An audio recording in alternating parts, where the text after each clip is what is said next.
Thanks very much, everyone. Welcome everybody who is in the room and who is also connected online. On behalf of the Independent Evaluation Group of the World Bank Group, I want to warmly welcome you today to today's event. As I said, including those of you who are joining us online. My name is Jose Carbajo. I am the director in the IEG, Independent Evaluation Group Department, in charge of the who produced this report on industry competitiveness and jobs. The question we are addressing today is how the World Bank Group can help client countries improve their competitiveness at industrial level, but also support employment creation. And by industry, we are looking mainly at a number of specific industries, including manufacturing and related sectors such as agribusiness, services, ICT, and tourism. To delve into this important question, we have with us, we have the benefit of having a distinguished panel of thought leaders from across the bank group. Later I will also welcome my colleague Giuseppe Irasi, who was the main co-author of the, one of the key co-authors of the report. A report which I might have to say is a third in a series of reports, is part of a programmatic set of outputs.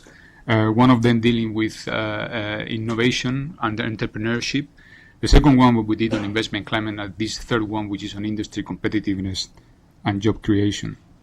But before we go to the panel that have been invited, and I will introduce them later, I would like to invite two senior leaders of the World Bank Group to share their thoughts and their perspectives, both for the World Bank Group perspective and from IFC perspective. Sorry, from the World Bank and from the IFC perspective. These two people are the following: Anabel González, who is the Senior Director of the World Bank Group's Trade and Competitiveness Global Practice, and Hans-Peter Lankers, who is the Vice President for Economic and Private Sector Development at IFC.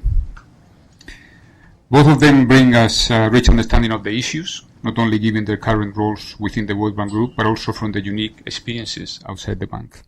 So I will now first invite Anabel to share your thoughts. Opening remarks. Thank you, Anabel. Good afternoon to everyone. Thank you very much, Jose. And I'd like to start by thanking you, thanking Caroline, Giuseppe, and the whole Independent Evaluation Group, not only for the invitation to participate here today, but for actually launching the report on industry competitiveness and jobs, the World Bank Group experience, because this is, I think, a very important and timely report.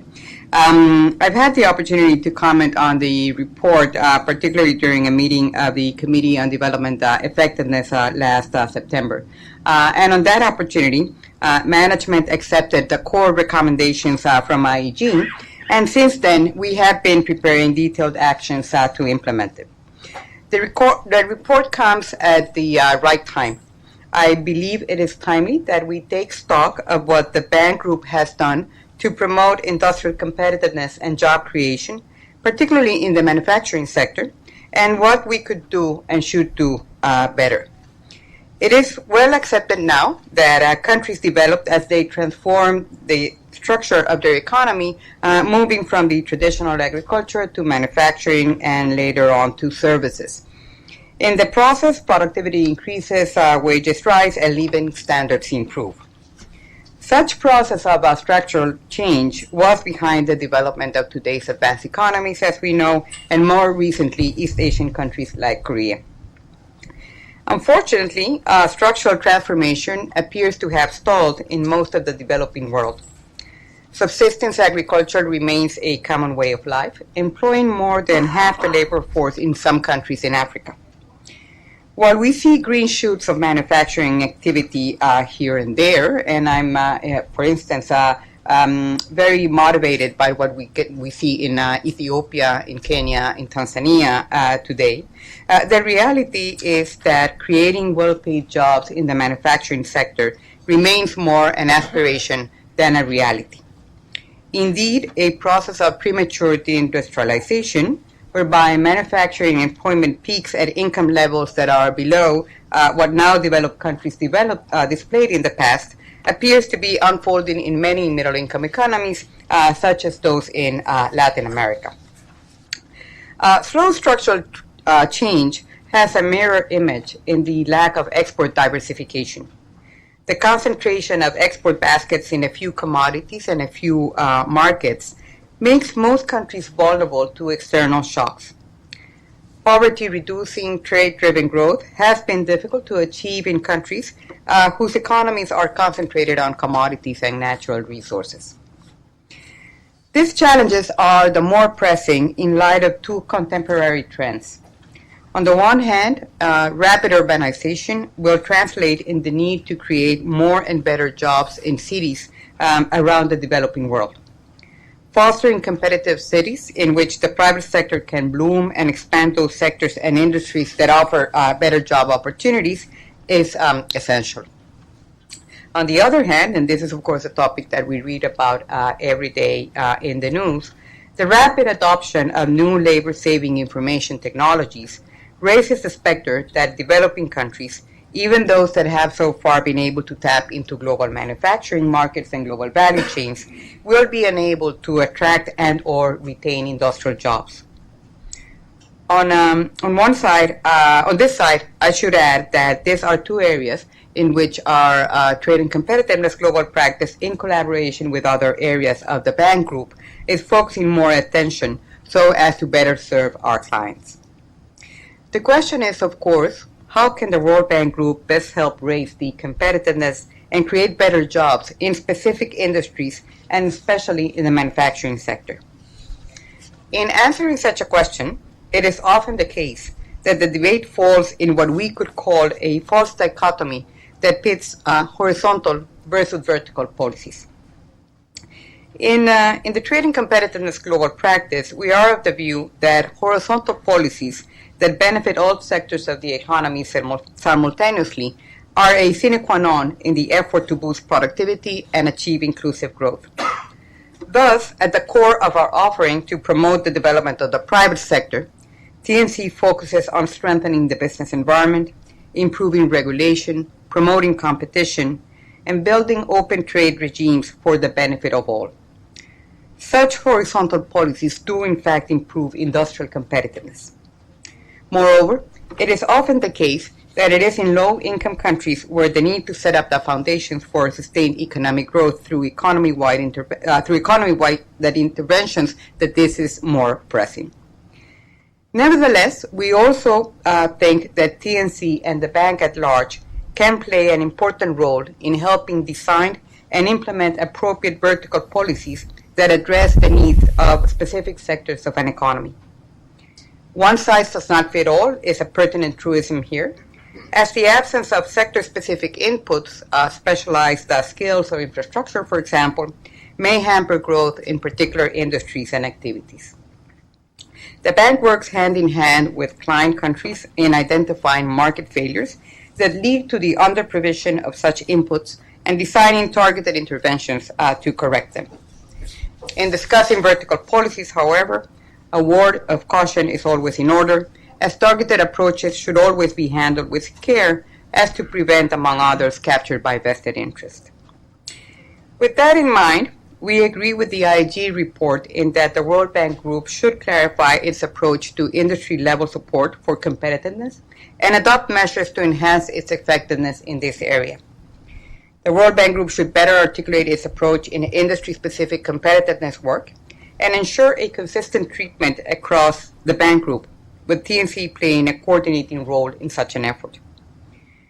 To that end, we have agreed that TNC will develop an industry competitiveness strategic framework that help us deepen our knowledge base and provide an integrated and programmatic approach that informs TNC engagements. We have also agreed to establish a steering committee, including other GPs, IFC, and MIGA, to broaden our engagement beyond TNC and realize synergies across the World Bank Group. In addition, World Bank Group management recognizes that we should also address the growing deindustrialization across developing countries by strengthening our industry-level support for inclusive and sustainable industrialization. In response, we will develop a knowledge program around manufacturing to include a focus on low-income countries in sub-Saharan Africa, as well as the future of manufacturing, industrial competitiveness, and structural transformation. The program will also integrate learning from IFC and MIGA. And I'm sure that Hans-Peter will probably refer to this. We're already engaged in what I think can be potentially very important diagnosis at the sectoral level in countries that will help us better understand what are some of the challenges and constraints for sector development in our client countries. So the actions that I have described will be an integral part of TNC's agenda to build a strong and competitive sectors. The driver of that agenda is to transform the economic structure of our client countries towards new and more productive activities.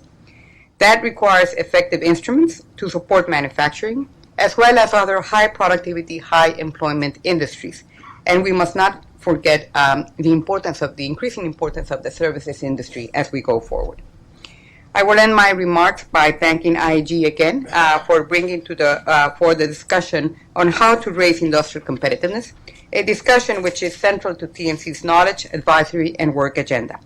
We're looking forward to continuing and building upon our ongoing work with the rest of the World Bank Group in this direction. Thank you very much.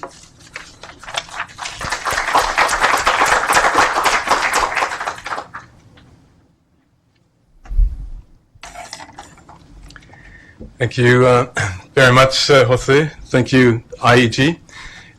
This is a study that is very important for us, and it's an important opportunity to discuss it here today. I found Annabelle's opening remarks extremely useful. You gave us sort of the waterfront on the kinds of thoughts, the kinds of considerations that we have to confront some of the new work plans that you're developing. Actually, I've learned something here which we need to talk about, how we link up. I'm going to say a few words, just a little bit more about how we want to adjust at IFC to take the conclusions of this study into account. Now, competitiveness and jobs are, of course, at the center of how the private sector contributes to development, and therefore they're at the center of what IFC wants to achieve through its investments. We have not always been very systematic or very clear about how we want to achieve these objectives, and I think some of that comes out in the study.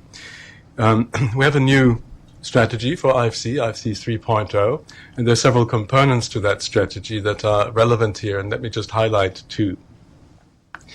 One is this notion of creating markets, and creating markets is to work systematically on enlarging the scope for private sector development in a country beyond the direct impact that a project of the IFC or the World Bank could have. So we want to have impact beyond our balance sheets, beyond that immediate exposure, by changing the conditions for the private sector to invest, by creating capacity, by creating institutional frameworks that allow the private sector to grow. And Annabelle has made reference to this. We are developing a tool, a country private sector diagnostic, in which we want to identify opportunities for doing so. Where can we create markets? Where is there evidence that private sector investments are being held back in a way that we can help to tackle? Sorry. Oops. I'm not loud enough. Good. So how can we identify ways in which through concerted action we can open space for the private sector? And what's relevant here is that we're not going to do this just for any sector and for any circumstance. We want to identify those sectors in which we feel that we can realize important development objectives. And in our approach right now, we're piloting this in Ghana, in Kazakhstan. Competitiveness, productivity, and job creation are important objectives, filters through which we want to pass these sectors. So at that level, at the diagnostic level, we want to be able to identify in countries opportunities that would promote competitiveness and job creation through a concerted approach by the World Bank Group to create markets. So that's one element here. The second is that internally we are developing a new framework for assessing the impact, the development impact of projects, our ex-ante development framework. We're pulling the analysis forward. So far, the focus has been downstream on monitoring the portfolio, evaluating projects in the portfolio. We're pulling it forward to the decision-making phase, and for that are developing tools that allow us to recognize very early on what we would expect a project to achieve. And again, there we are applying a filter to the types of impacts that we would want to achieve. We're linking this in the broad sense to the World Bank's twin goals, to the SDGs, but operationally to a handful of objectives that we want to see projects realize. And one of those is competitiveness. Another is job creation, direct and indirect. And I'll get back to that in a second. So we're giving ourselves a tool that is going to help us steer project selection in directions that are relevant for this study. Now, the study was of course quite interesting. It points to some gaps, to homework that we have to do.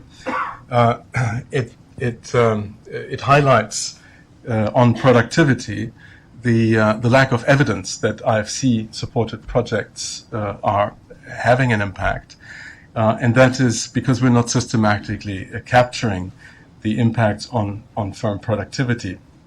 So we have to find better ways to measure and understand the specific contributions that IFC can make, and we'll do that through that ex-ante project assessment framework, where we are developing now on a very specific industry-by-industry basis a catalog of indicators and qualitative and quantitative, among others, for questions such as productivity.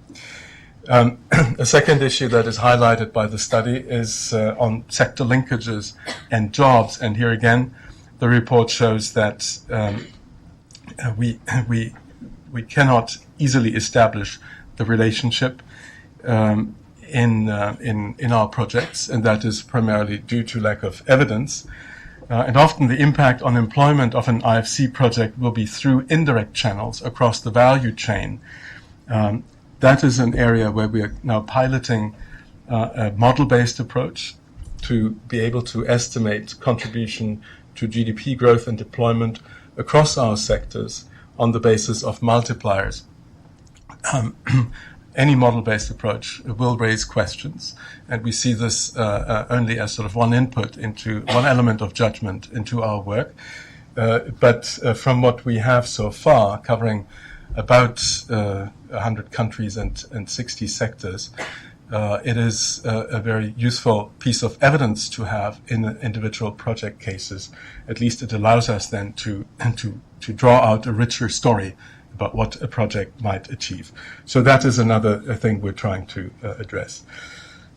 Now the evaluation, and Annabelle has pointed to it, points to the particular challenges of industrialization today in low-income countries.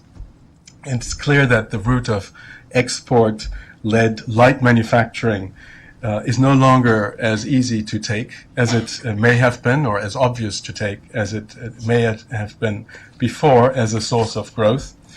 What the study shows is that manufacturing can still deliver the benefits that it has, but it is just simply harder for countries to generate and attract investment. But there's also, at a more fundamental level, the question whether with increasing automation, manufacturing isn't changing in ways that are taking us somewhat beyond the traditional models. Certainly in the direction of a more competencies and skills-based strategy, where you have to have a certain flexibility in terms of your employment, but also in blurring sort of sectoral differences do we still have manufacturing and services, or the famous example is a car today more a sort of IT with wheels, and therefore more sort of a service offer than a manufacturing offer? And where is that going to lead us? Do the traditional models of separating these, agriculture, industry, and services really serve us as well as they did during the period of the structural transformation? That is an interesting question, and maybe we'll hear our panel say something about that today. So just in closing, thank you very much for this really interesting study. And as I said, it's something we're going to try to put into action at the IFC. We're also looking forward to working, especially with TNC, on making this into an operational plan for the World Bank Group as a whole, along the lines that Annabelle has set out. So thanks and good luck.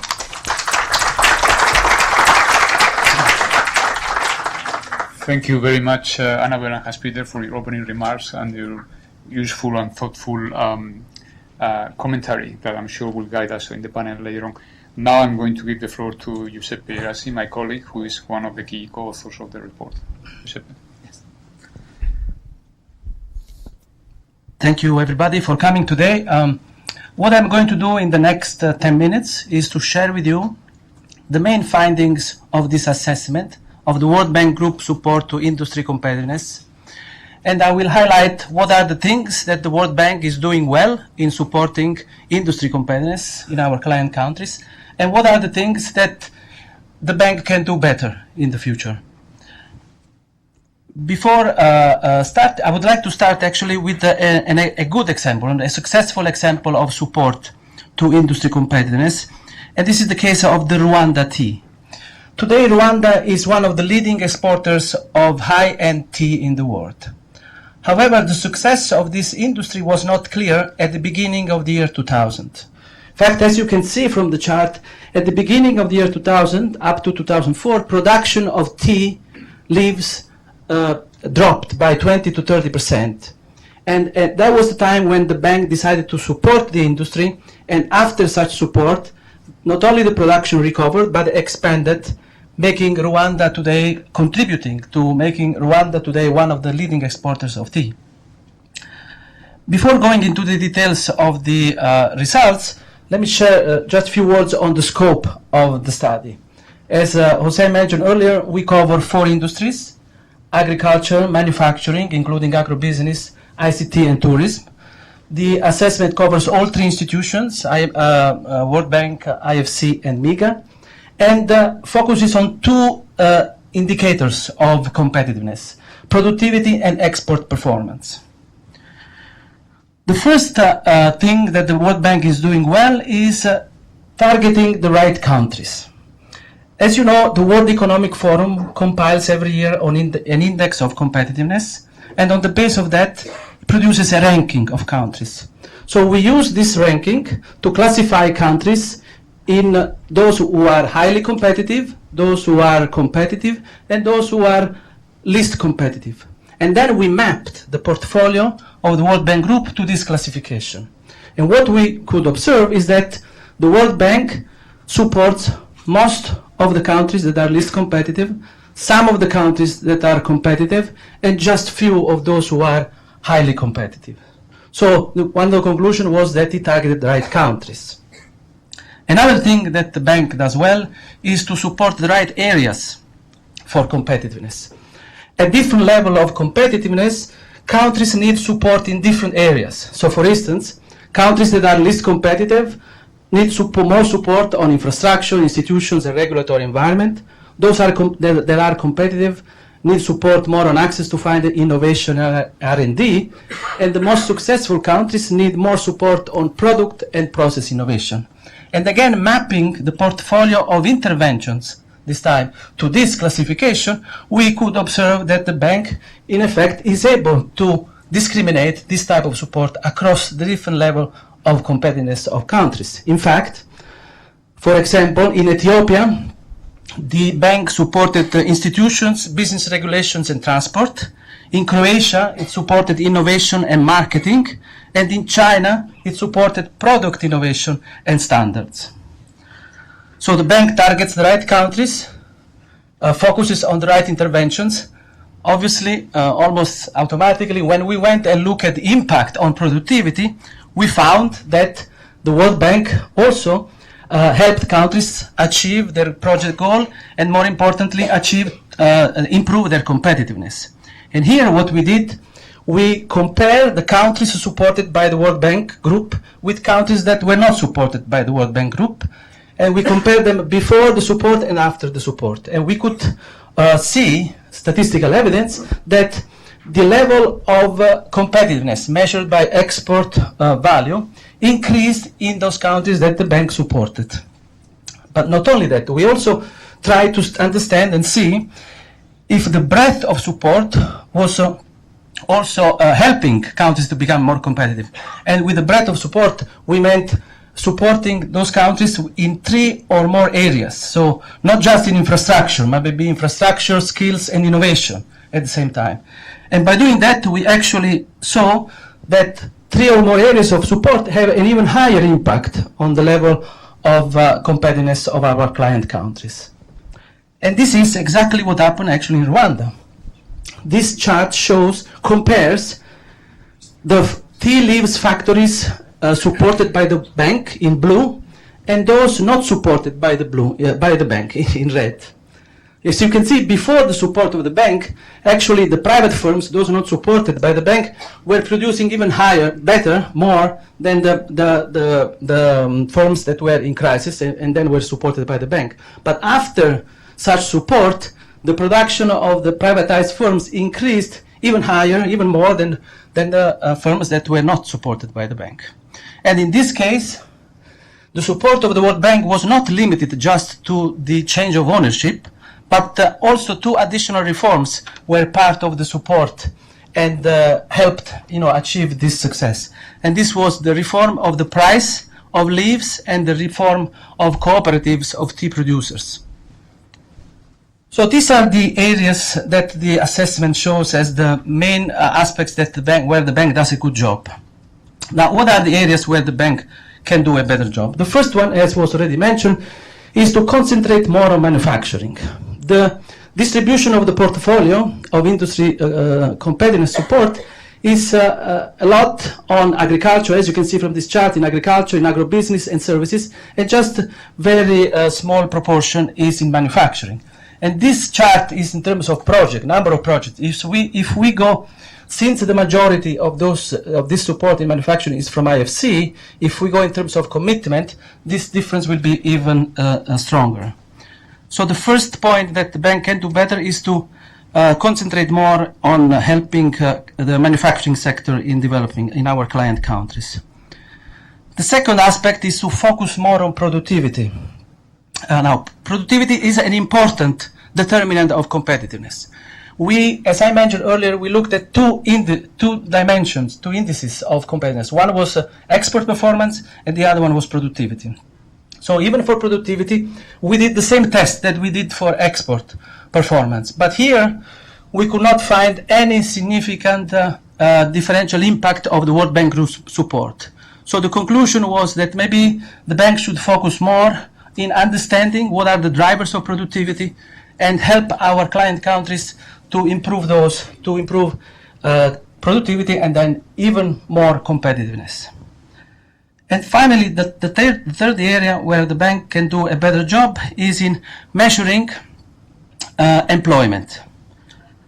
And the last slide is always a little bit slow. I don't know why. So now employment is employment and productivity are 2 important dimensions of development, and the link between the 2 is not clear. So I think it's important for the bank. We think it's important for the bank to understand under what conditions improvement in productivity will also lead to improvement in employment. And in order to do that, it's important to measure employment in the projects that the World Bank supports. And this is not what has been happening so far.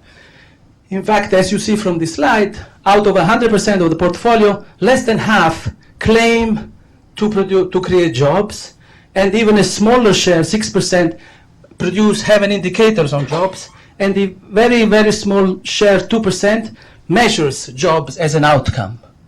Like this was the case, for instance, in Ethiopia, in the Competitiveness and Job Creation project, which aimed at increasing jobs through special economic zones. So in conclusion, this report highlighted the area where the bank has been doing a good job in supporting countries, but at the same time has highlighted some areas where the bank can do more to further improve the productivity of our client countries, so that we can see in the future many more examples like the case of Rwanda tea factories. Thank you.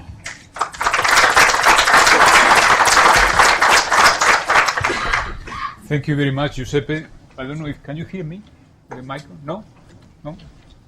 Maybe if I shout? Can you hear me now? So now is the time to invite the panel over. Now is when the fun starts. Thank you.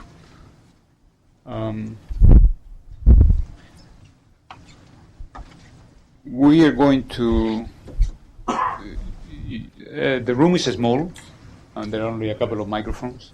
So we're going to use, for everybody, all of you use online, but also all of you here in the room, we are invited to use that powerful mini computer that you have in your pockets to go to your browser and open your phone or tablet by typing that one, pollev.com/IEG so that you can start formulating your questions, however difficult they may be, and we will start picking them up here as we go along.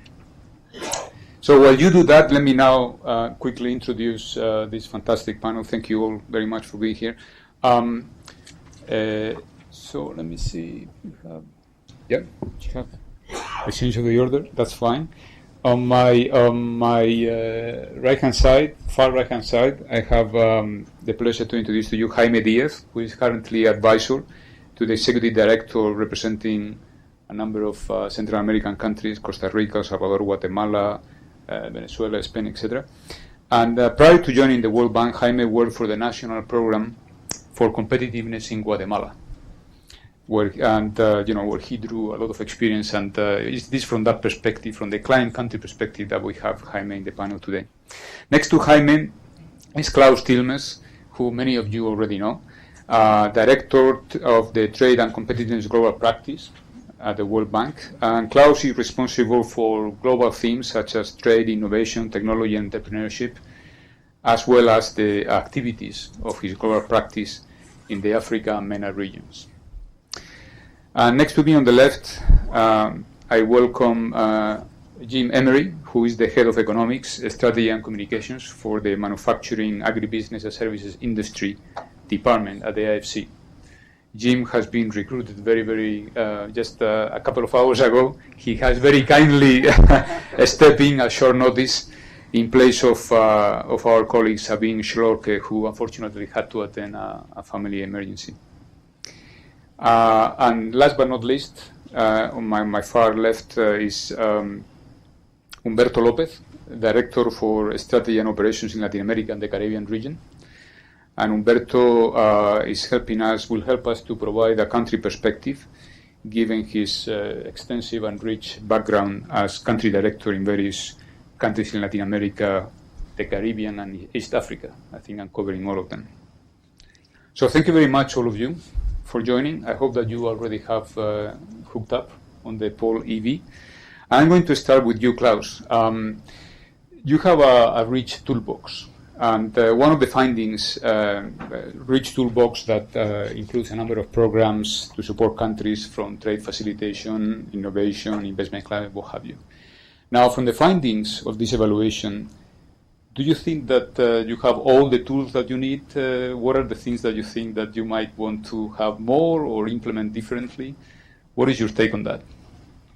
Okay. Thank you very much, Jose. And it's such an invitation. I can't sort of but say, well, I certainly have not only all the tools, but I also have probably the richest set of IEG evaluations to work through. So my very first point is to actually say I've made effective use of IEG evaluations, whether it's on innovation, investment climate, or on industrialization. And I think the first point is, as Annabelle mentioned, we have actually taken this on board in terms of actually rethinking what our strategy is. And actually leafing through the entire study last night, it just struck me how much our approach has actually evolved over the last 5 years. I do remember sort of the tepid excitement that we felt at that time in FPD to set up the competitive industry and innovation program, which was really sort of in some way the precursor to what is now a much more mainstream approach to industrial development and industrial productivity. I think the second one that I wanted to make is I just came back from Durban, where we released together with the WEF the Africa Competitiveness report. And sort of one or two messages that were absolutely there, both from government side as well as private sector. One is demographic vulnerabilities, particularly among youth. And the second one is the absolute urgency to create jobs, particularly around urbanization and sort of a sense that needs to involve the private sector. So as Hans-Peter said, not only have we reinvented our strategy, but clearly, particularly in Africa, if the solution doesn't come from within Africa and particularly driven by the private sector, it's not going to happen.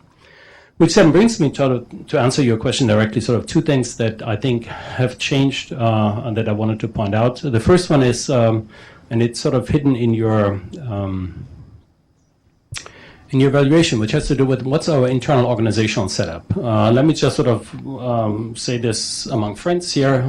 When I was working in finance, private sector, and development, yes, we had a toolkit, but one of the most important parts of the toolkit was actually missing. We had absolutely no work ongoing with trade, no work systematically that actually had us think about regional integration. So in other words, if you really want to talk about industrial competitiveness without having that feels like really you're handicapped right from the get-go. So I would say the internal setup has made a big difference. The fact that we are now looking to work with urban and with agriculture and with transport also gives us a much different way of actually putting together, sort of enriching the tool set. And then I think, I'm sure Jim is going to talk about this later, is the relationship also with IFC, I think has really gone through a sort of at least we're at 2.5, maybe we're not quite at 3, but it has gone through a real succession and maturity. And I think that those are elements where the organizational setup and how you deploy the expertise actually makes a huge difference. And then the final point that I wanted to make, and I think this goes actually to Giuseppe, I sympathize with the difficulty of actually coming with a good portfolio sense out of this big topic, industrial competitiveness. But I just want to say what I've seen over the last year in Africa is really a radically different portfolio, both in Africa as well as in MENA. And I think it's almost like inviting you to go back and look at what we are doing now or what we have done. This morning I was in a review meeting on youth inclusion in Tunisia and the lagging regions. That has us working together with social protection and trade and competitiveness, a really first of its kind operation to bring supply and demand together. Diet transformation in Africa. Maybe it's not something that we think about all the time, but if you put this in the context of agro-processing and agriculture, and you sort of add to that it's a $1 trillion industry in about 15 years in Africa, and Africa can compete, that is something that we should really embrace when it comes down to what we can do. Agribusiness operation in Mali and Zambia, we are really now pushing the boundaries in terms of actually changing the whole production setup and linking that to markets in ways that we haven't done. Primarily also because we actually didn't think about logistics. And now I think that is much more prominent. A very important part is Ethiopia. You mentioned this, complementarity. I can only tell you, if we were only building factory sheds, we should really not put Ethiopia out there as a stellar example. But now we have the largest, first of its kind, national quality infrastructure operation plus a very important logistics operation. So complementarity, I think I mentioned it to Jim, is like your slide is the best business development tool that we have. I wanted to say one other thing, and I saw a show actually over there. We spent last week 2 days in New York at the Science and Technology and Innovation Forum about the contributions to the SDGs. And if there's one thing that I really feel we are lagging, it is really a better and deeper appreciation of the role of science and technology in our work. And I think we can do a lot in terms of reinventing our programs, coming better at it from an organizational point of view, but I really feel that we are sort of handicapped in how our understanding around what is possible on industrial competitiveness is really lagging behind, whether it's digital services. I think Hans-Peter made a great point on this one. And I think on this one, we really need to reach out, because otherwise our clients are seeing this much faster, and the speed of change is much faster than we are able to adjust with our traditional tools. Thank you. Thank you very much, Klaus, for this comprehensive answer. I don't know if any member of the panel would like to comment on that. I think that he mentioned, Jim, IFC, and the need to coordinate with you, and obviously in the context of creating market agenda and the cascade approach, maybe something that you want to mention as well? No, I think that is a valid point. And I think we, in many ways, I think that for this particular agenda, MASS, the Manufacturing Agribusiness Services Group that I'm part of, and TNC are the two most important counterparts. I think we can make this work together. I think the creating markets mandate we have now gives us much more flexibility and also resources to do the kind of upstream work that then leads to actual investments that we can also then finance. I think there is a big agenda there, and the challenge is to look at some countries where we know we each have some traction. We each have a sort of platform to engage from, and we can do some joint work, taking what would ostensibly be a value chain approach to look across an entire value chain at where the choke points are, where the potential for greater investment is, and it'll be looking at those value chains that have true development potential over the long term in a particular country. Thank you very much, Jim. Looking at value change approach, that's important, and it also resonates in one of the, if I can do a little bit of marketing here, one of the major evaluations that we are proposing our CODI to do for next year, which is facilitating trade. I'm sure that will be a component of that.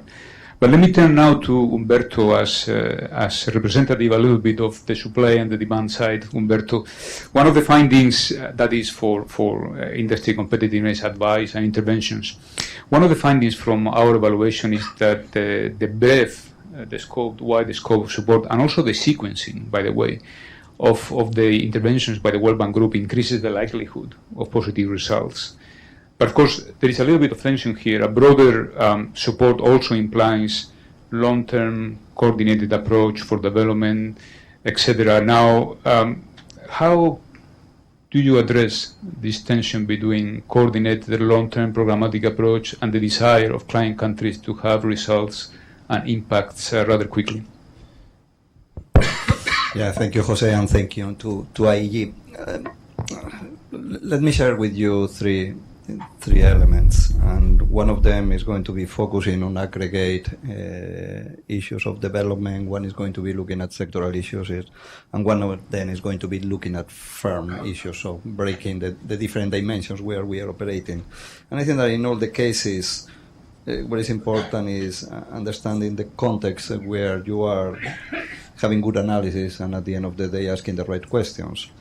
And at the aggregate level, in the last 3 years, we have been doing a bunch of systematic country diagnostics. In all these reports, we have been asking ourselves what is behind the bottlenecks for growth in many countries. We were looking at what is limiting factor accumulation, but we were looking also at productivity. And rather than trying to reinvent the wheel in many of these cases, what we were doing is looking at what had been the previous advice of the World Bank to these countries. And what it was interesting is that we were not looking only at the country economic memorandum of 2010. For the young crowd, this was the report before the systematic country diagnostic, looking at the overall picture of a country, but rather going to even 1950 in many cases. And in 1950, the World Bank had these fantastic reports of barriers to growth, barriers to development in many countries. And one of the surprises that we got is that in 4 out of the 6 countries for which I was doing systematic country diagnostics, the advice that the World Bank was doing in terms of growth and productivity in 1950 is valid today. It was not Costa Rica, Annabelle. But Jaime knows that it was Guatemala, one of them. And to the point that we were having a slide of the recommendations of the Country Economic Memorandum in 1950, and I was using the slide at the beginning of the presentation saying, okay, this is what the World Bank concludes. And everybody was nodding, and I was saying, yeah, but this is from 1950. So what takes you to a different type of question, which is, if in these countries we know what is not working, and I'm talking always in terms of growth, barriers to growth, we know what is not working. And I always assume that a country prefers to be a rich country rather than a poor country. Why things are not changing? Why things are not moving? What is preventing change? Because if you fall into the trap of coming in many cases saying, okay, your problem is lack of skills or education or infrastructure because you are going to improve logistic chains or whatever, I think that we are going to get back to 1950 when we were already recommending that they improve education and they improve infrastructure and so on and so forth. So my first word of warning is let's be careful of what we are putting on the table, because in many cases we have been putting on the table for 70 years the same thing and nothing has changed. And there can be beautiful examples of Rwanda where you have an intervention in tea and it works, though in Rwanda many things passed over the first part of the 2000s when Kagame government arrived there. And I would like to see how we can disentangle what it was what in that particular context. No? The second reflection is, I was saying that at the aggregate level, is at the firm productivity level. And I also remember a few years back where export promotion agencies became very popular in many countries. At the very least in Latin America, I think most of the countries have an export promotion agency. And that was very well justified. No? You go, you look at the data, you take all the micro data, and firms that export are more productive. So listen, what we have to do is export, or what firms are going to be more productive, perhaps because economies of scale, you have a bigger market, perhaps because you are working in countries that have different type of regulation and you have to adjust to the regulation, perhaps because you are exporting to more sophisticated countries and you have to become more sophisticated. No? So they become very popular in many countries.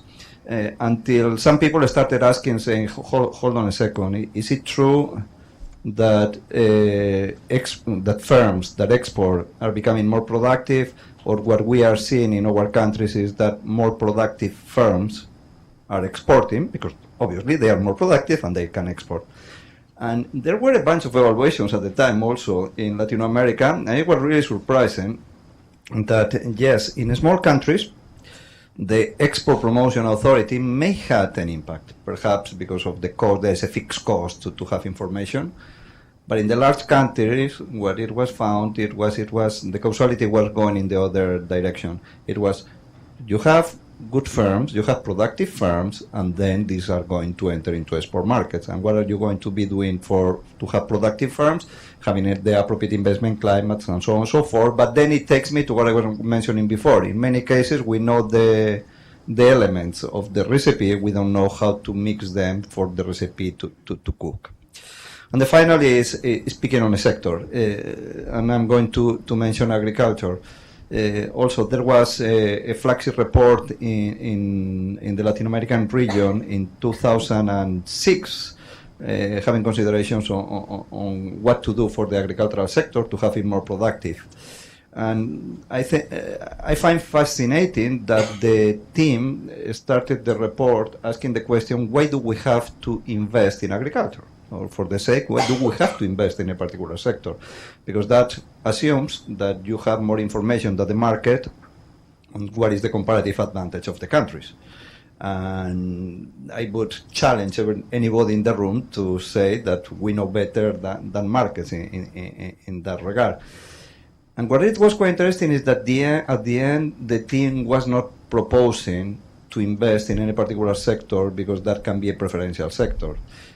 What they were asking is, look at whether you have biases against any particular sector, whether you have barriers in any particular sector, whether you are not supporting that particular sector as you are supporting others. And once you look at that, what you have to do is avoid having a negative bias against a sector. But do not enter into the trap of believing that you are going to be picking a sector. No? And just finally, in 3 seconds, let's learn from our failures. And Abel maybe is looking now at me very badly, but the case of Intel and Costa Rica has been there for many years. Intel managed to bring Costa Rica managed to bring Intel. That was shown as an example of industrial policy, fantastic. 10 years later, Intel left the country, and we haven't seen so many analyses and studies trying to understand why this has happened. I think that we have to learn from the ability of a small country to attract a big company, but also we have to reflect on the failures, because I think that from the failures we're also going to learn quite a lot. Thank you very much, Umberto. Indeed, learning from our failures is music to the IEG ears. As you can imagine, I tell my colleagues never write a subheading with the title "Lessons Learned." You never know whether they have been learned. It's better to use lessons of experience, which include failure. But you have touched on something which gives a perfect bridge to the question I wanted to ask, to put to Jaime, because the little elephant in the room here is the sort of proactive industrial policy picking winners, as you were saying. You are militating a little bit against that, Umberto, from what I hear. And it was also interesting that, Jim, you mentioned that you have already identified some sectors in certain countries that provide traction, or you think they're going to give you traction. So it would be very interesting to know, Jaime, from your perspective, this picking winners is an argument that has been used against industry-specific support. Yet you find that our client countries sometimes are asking for that. What is your perspective from your rich experience? Okay, thank you, Jose, and everyone in the panel. Very good study. I think I agree with Humberto. Picking winners, the one that picks at the end, is the market, is the consumer. And actually not only pick the winners, but scrutinize the losers. And which is very important, because we have been learning from many failures from that. But on the other hand, listening to the private sector, when you sit on the table with them, when you listen to the IFC that they are investing with them, you are always investing and thinking in someone when you are doing a policy. You are not doing it in abstract. The vertical policies works very well in the paper, in the boardroom, but when you are the president of a country, when you are the congressman, you are approving specific laws. And actually, when you are picking an enabling environment, you are always doing it or in the incumbents, in the actual firms that exist, to attract new ones. So you need to be aware of that at the end. So what we can do is pick the right policies to enable the conditions. And that is what I think we are doing good, and what actually I think the countries are trying to do.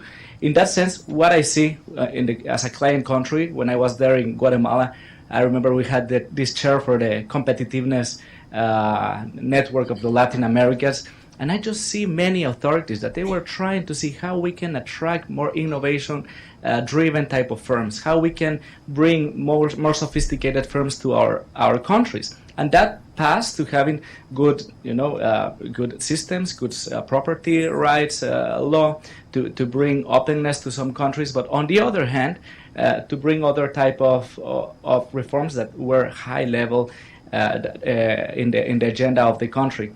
And in that case, I will say, not picking winner is a bad word, but I think how the IFC is putting it right now, creating markets, I think that makes sense. Could be a little bit ambitious, to be honest, create markets. But on the other hand, you need to merchandise it well, and you need to do it in the right directions. How you can avoid the constraints that are actually right now, and how can you enable the mandates. And thinking on that, how you operationalize it. You go to country by country, and you will say in one place it's a private sector driven, in the other places are more public oriented driven, but at the end, the incentives are the same, and at the end is the consumer that the one that is choosing. I have many examples from Central America, like good examples and bad examples, but you have from Nicaragua and Costa Rica having good promotion exporting firms like agencies like Humberto said, probably different type of models, Pro Nicaragua and CINDE, but both are actually doing their jobs, trying to understand and sit on the table with the private sector and doing what they need to do. I will say we are in the right direction in this case. Thank you very much, Jaime. So a strong endorsement to not pick winners but pick the right policies. I'm going to ask Jim a question, but before that I'm going to allow a little bit of, because you just mentioned, and it's linked to the idea of picking winners, now I'm going to allow one of these questions that are coming from outside. So reading it to you, Annabelle mentioned the danger of supporting vertical sector policies. Is this risk justified when supporting green industries, in the case of supporting green industry, given the market failure in the absence of carbon prices? Who wants to take this one on?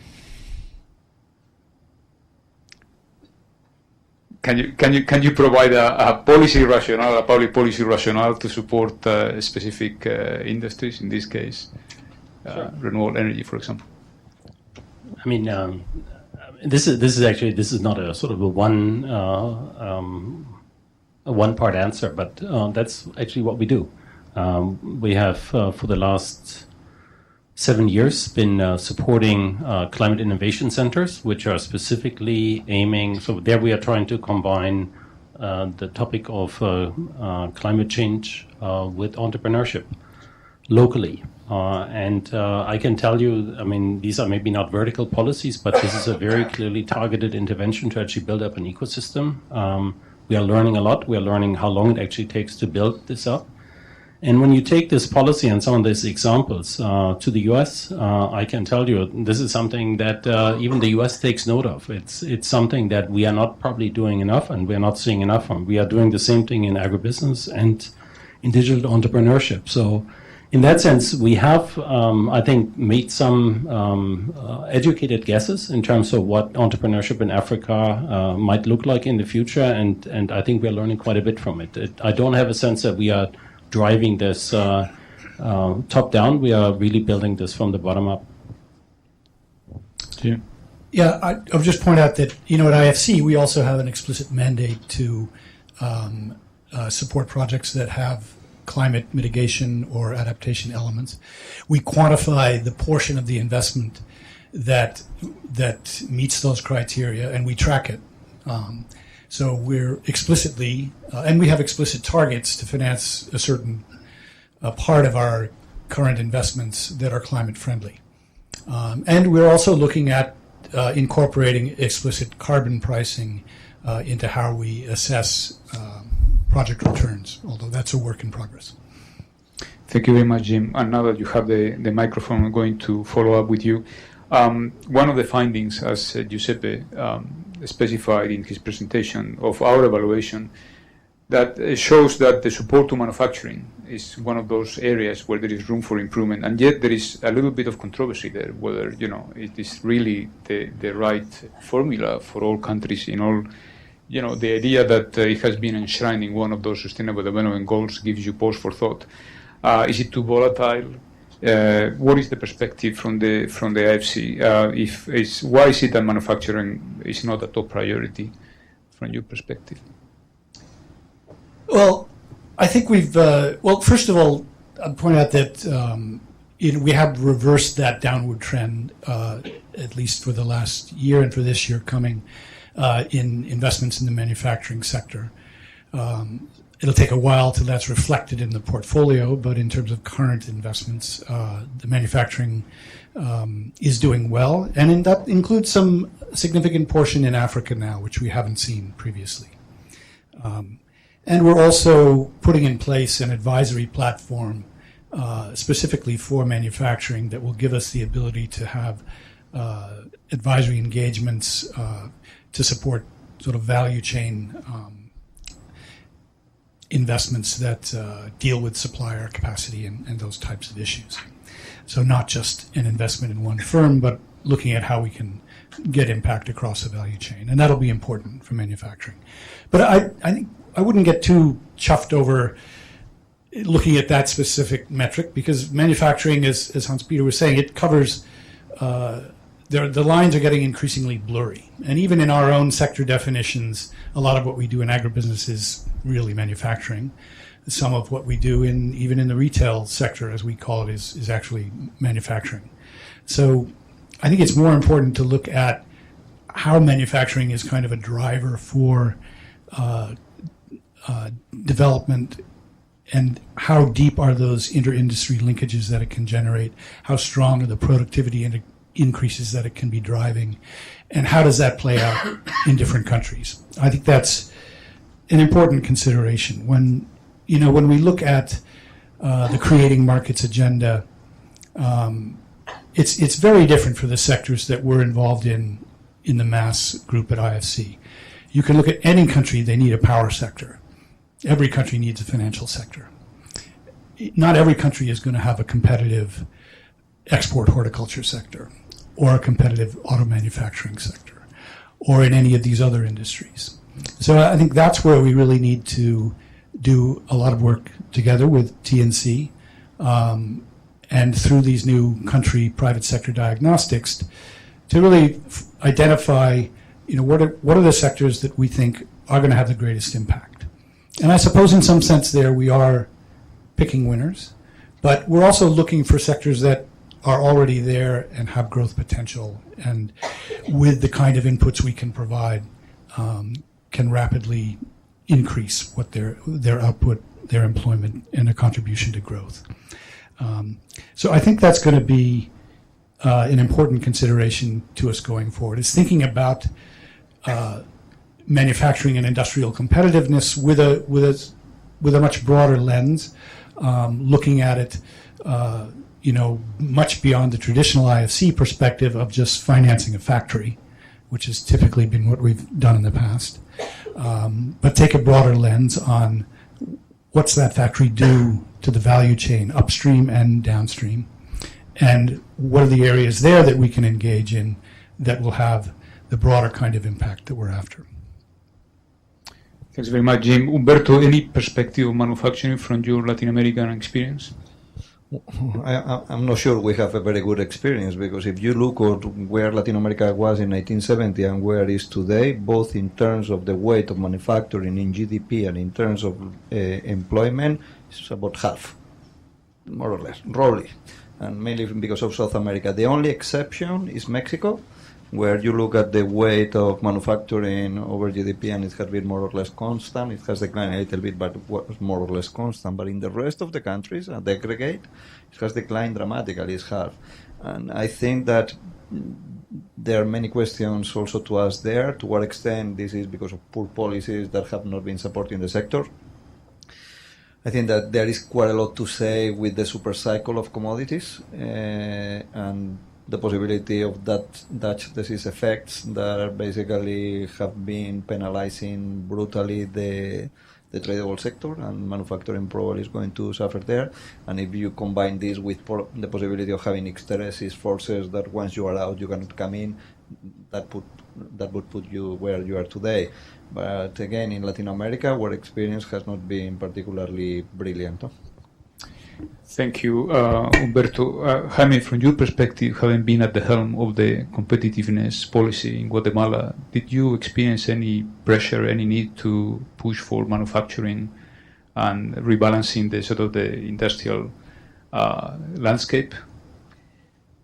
Well, thank you. I think not only in Guatemala, but when you just sit with your peers, you can see that that's a sexy sector that, create employment. The traditional manufacturer, it's always seen like a way to employ people, to link some value chain to SMEs, textile industry, for instance. You have it in the whole Central America, and has been the way to reduce poverty in many areas fastly, and bring opportunities to others, and to diversify to other areas. However, the risk that was current and it's actually increasing in the past 5 years is the automation. It's to become how you can answer the question that you presented before. Are we buying a car or a service? Are we buying a car that's actually intensive in employment, or will at the end just be a couple of 100 people that's going to be in the assembly line and creating less jobs because everything will be automated? So we need to understand what are the trends and where we can sit and put the right policies. So in that sense, I think joining or balancing with other policies like education, like innovation, both in terms of research and development, and bringing other policies that can flourish these sectors in developing countries are actually the challenge. And mostly for small countries for Central America. If you look at Central America as a region, it's very attractive. You have an interesting group of people, very young people. Demographics is quite interesting. But then when you go at each country by itself, it's so different, and their policies and their institutional arrangement, their political arrangement is so complicated, different, that will make an additional challenge. So probably, working on services, how you enhance this entrepreneurship, innovation agenda, and how you work more together with other institutions in the private sector, academia, in the value chain. It could be interesting. I remember when I was in Central America, one idea was always how we can compete as a region. How can we work on integration? And I remember with too many, I need to be honest here, too many shame to celebrate the 50 years of the Central American integration, 15 years, and we still have customs in the countries. And I remember traveling from Guatemala to El Salvador and spent 3 hours in the custom. And those things need to change. And when I'm here in the World Bank, I hear to many of the hands from the private sector that I used to get there, and they are looking at the World Bank actually as a solution institution for how can we have been working in Colombia, we have been working in Mexico, and we have the same challenges. But Central America, the whole market is like Mexico, or it could be like Colombia, and you have been working there. I think, as you said, manufacture is always sexy, but I think right now we should understand the times and see the future, and I think that is another area that the World Bank can bring, how we can bring the right policies for the right times and for the right countries also. Thank you very much, and indeed it touches on the one of the positives of the World Bank Group as a whole, which is our convening power and the idea of promoting regional public goods. Before I give you the floor, I want to, because it's a very good, your answer is a very good bridge to another question that we have received through the poll EV, and that is that, Klaus, probably this one is for you. It's the one on the top, which is why is it that the World Bank Group doesn't focus on regional cooperation? Isn't that a potential source of productivity gains? Why is it that we don't do more, I guess? It's difficult. It is actually probably, in Africa in particular, it is probably the most complex set of operations and programs to pull together. At the same time, if I go back to my topic or my illustration around the food transformation or the diet transformation in Africa, it is absolutely clear that no country in Africa can actually achieve food security unless they are starting to think and operate in a regional context. So in order to make that happen, just to build on your comments, trade facilitation, customs reform, phytosanitary standards, building up logistics change, trying to figure out how do you actually build up much better supply chain that actually work.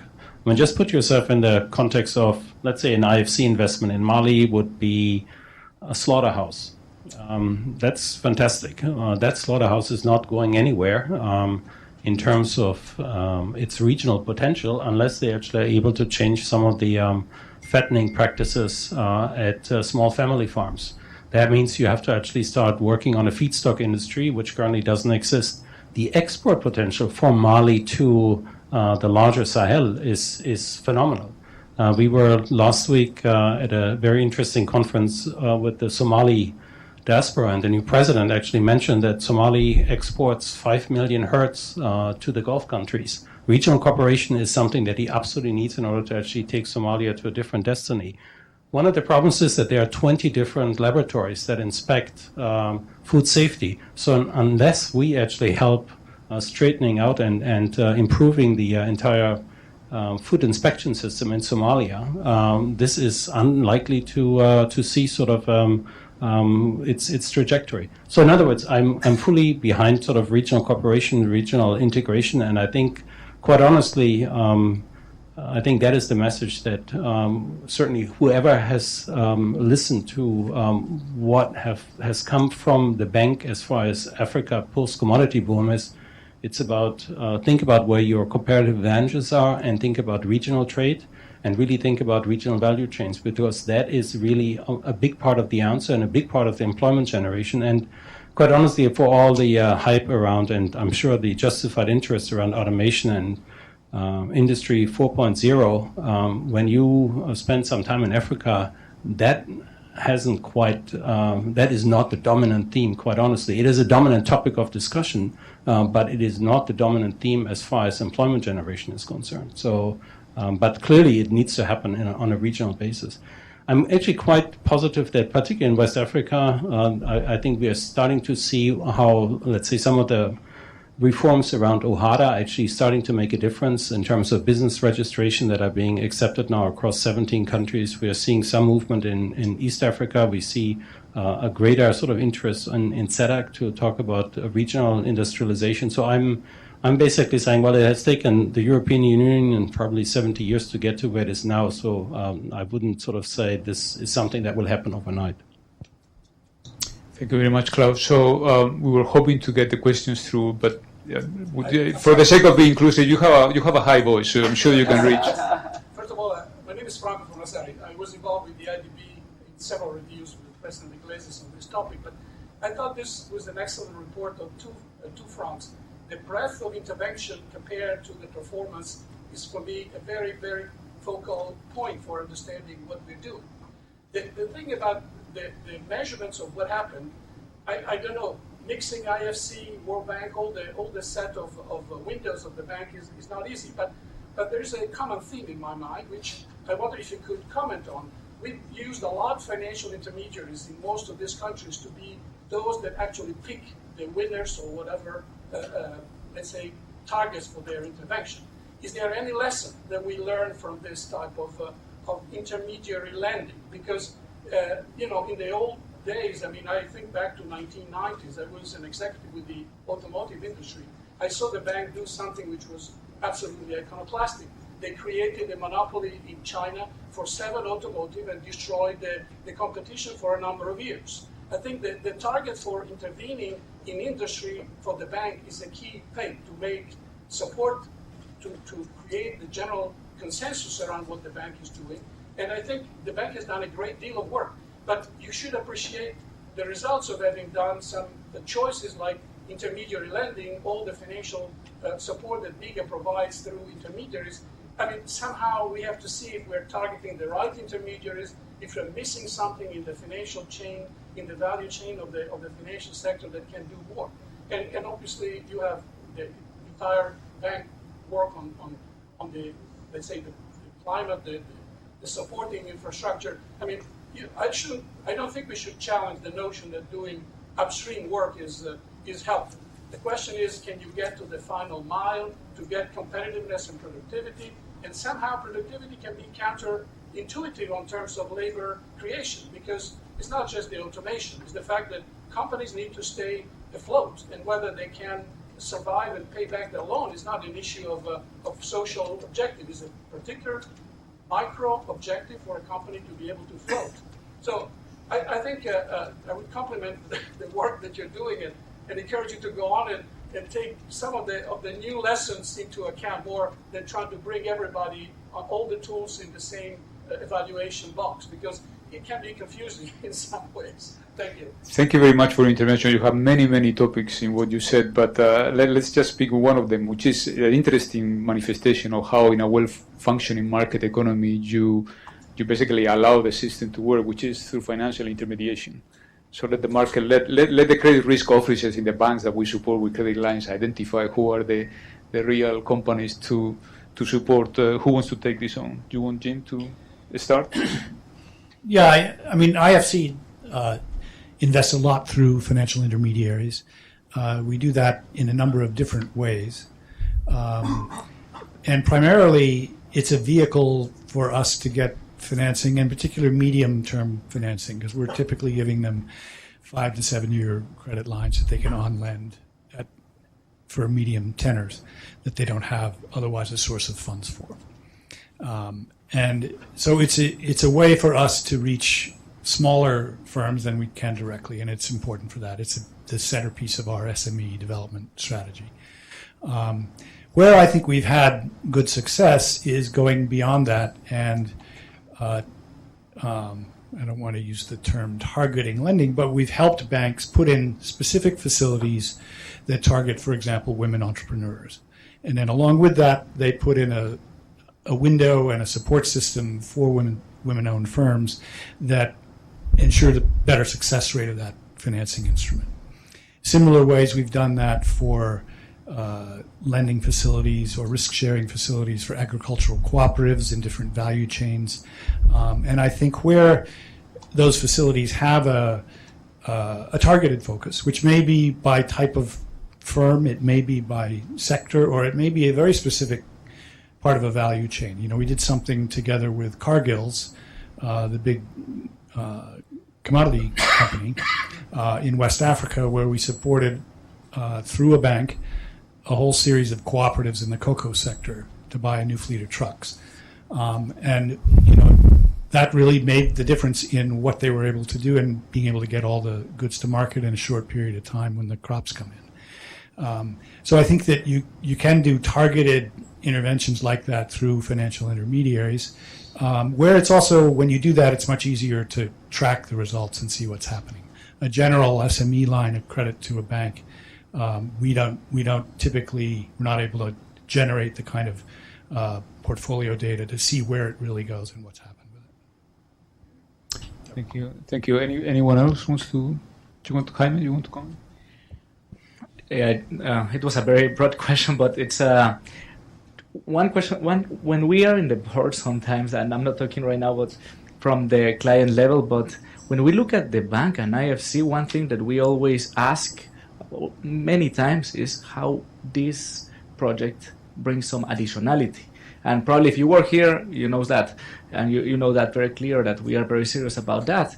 And when I came here, and after a year, I started thinking that that's one of the questions that has always to been there. You read or not the document, you have to always to ask that question.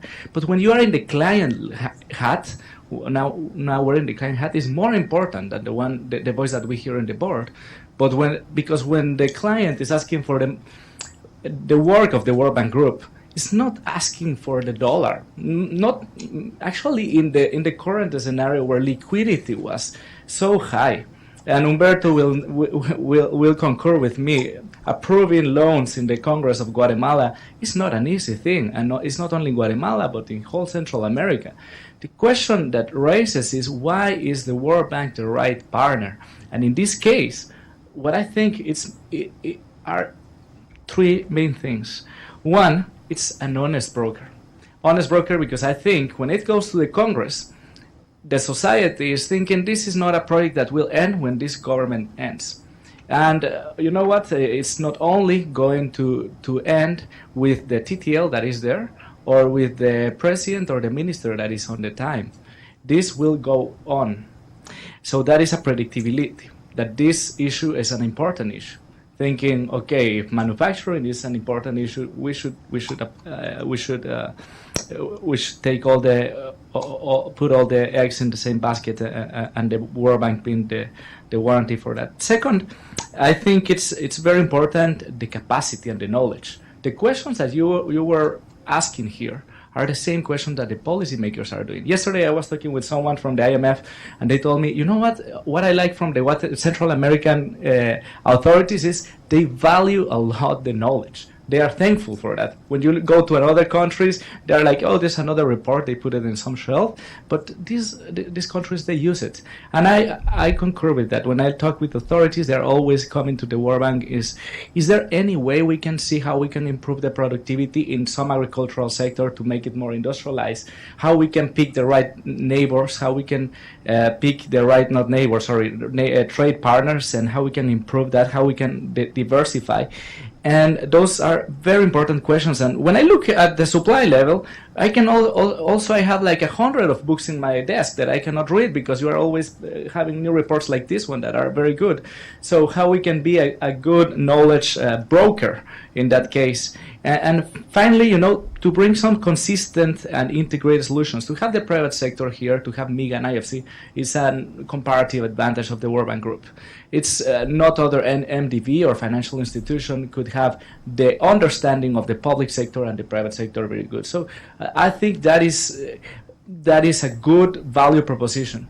But on the other hand, I want to say we are very constrained sometimes because we have 189 clients to serve, and that's where probably some questions like how we can work regionally, how we can select and not select only because we're going to say this is the winner, but we need to be selective in these cases.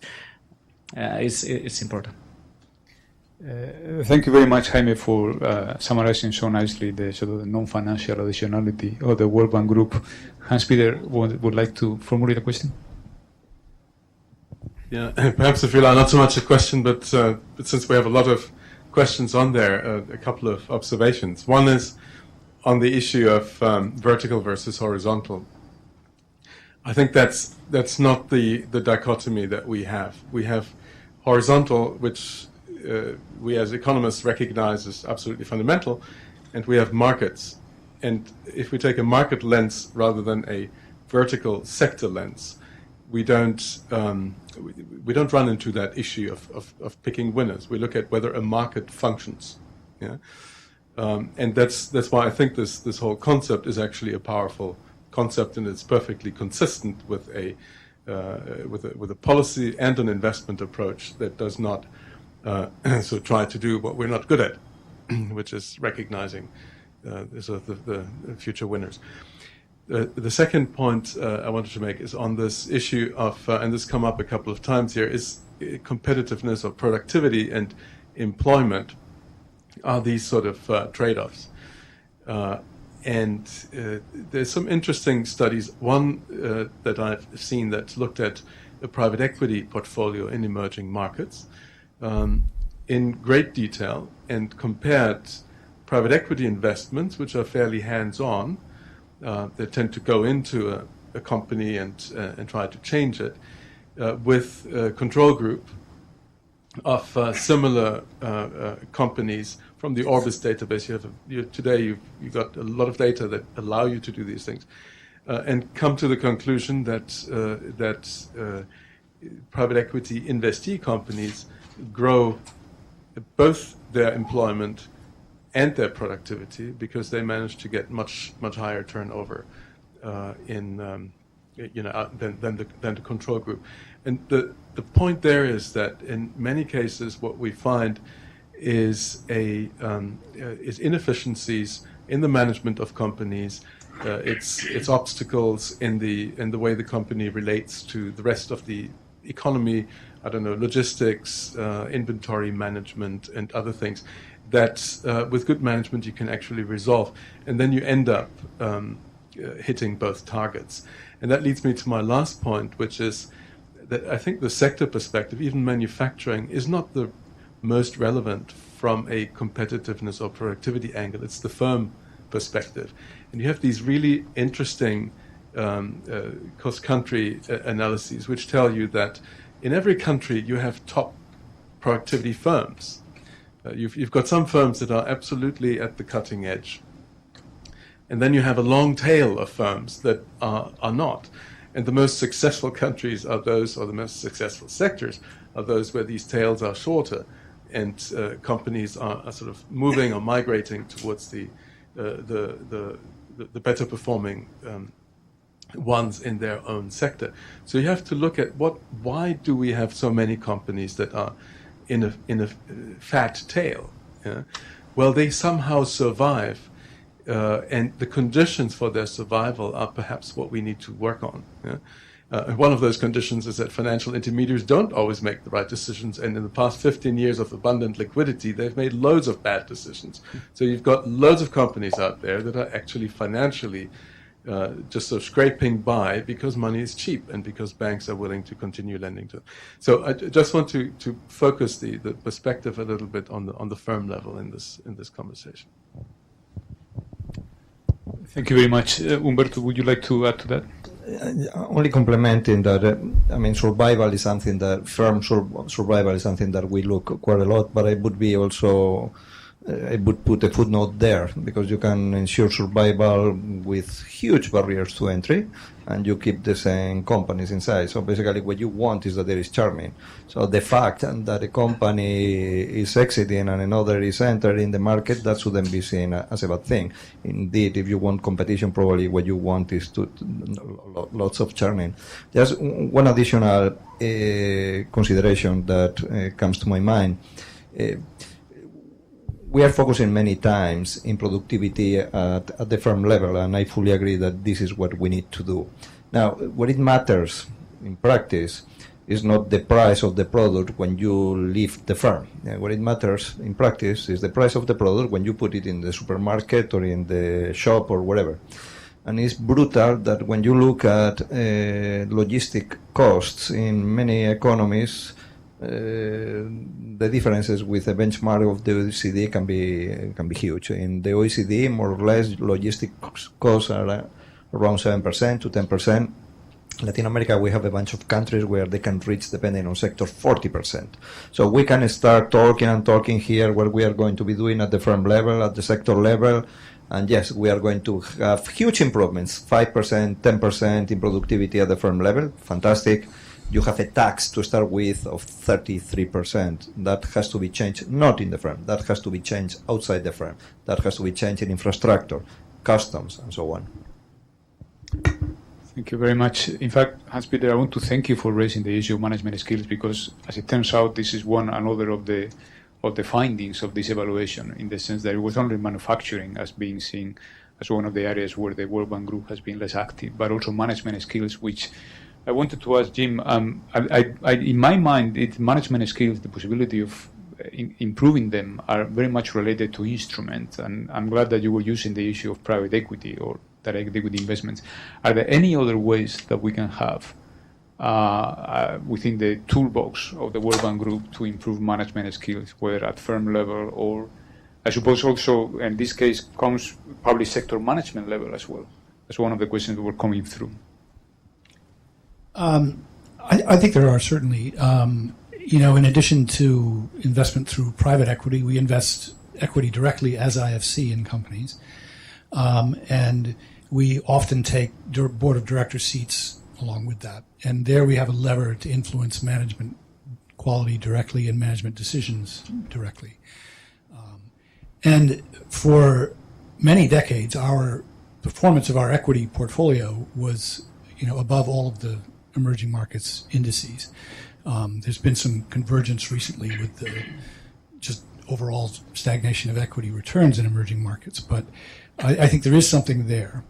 I think we also look to see how we can support education, particularly tertiary education, that focuses on skills development that leads directly to employment. Most of the universities we support have very small liberal arts programs, but very large programs in fields like ICT and business management and finance. So I think that we're trying to see how we can pull those different levers along as well. I think there's a role as well for better graduate business education. One of our former chief economists spun off and started a program to support business schools in emerging markets, Guy Pfefferman, and that's done very well and has set up an extraordinary network of collaboration between different business schools. So I think that there's a lot of different potential levers we can use. Thank you very much indeed. I was just given about 4 minutes ago. I was given the sign that we have 5 minutes left. I spent too many years in the UK, as some of you have done too, and I was an avid viewer of the question time program, which had a similar format. And I always like at the very end, when the time was running out, the moderator will ask all the members of the panel, okay, you have 10 seconds. If you had to choose one keyword, one key policy or action to improve industry competitiveness in developing countries, what would that be? One keyword. Oh, wow. Pick winners. With a slash. That's a policy, with inverted commas. With quotes also. What about you, Klaus? Investing in management training. Foreign direct investment. Skills. Excellent. Thank you very much, all of you. That's a way of just a show of hands for members of the panel and our opening speakers. Thank you very much.